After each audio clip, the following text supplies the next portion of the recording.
This is Crystal KRUEGER. She's a licensed associate marriage and family therapist, and she's here to answer some questions for us.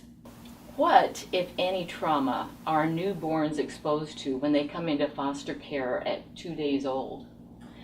So this is actually one of the large myths that we see within foster care and parents that are beginning to foster, is that the belief that if I adopt a newborn, that this child is going to be free of any trauma.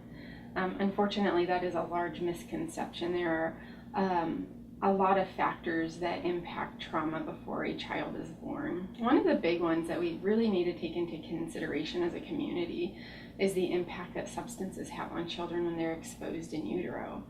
If that baby is exposed to drugs while that mother is pregnant, that is going to impact how that child develops. It's going to impact, it could impact that child physically.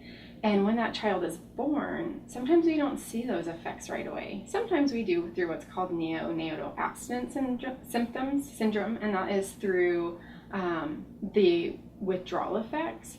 But sometimes we see those effects years later.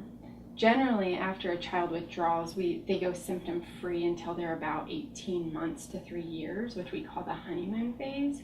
And then after that, we see a lot more long-term issues.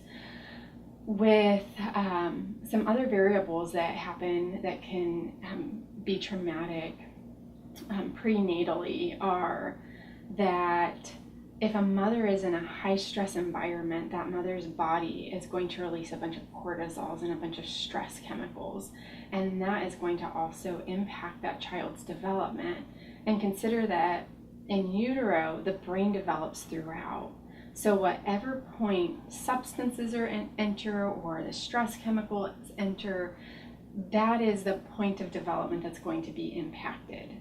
And so now we're talking, okay, what is this going to look like for this child long term?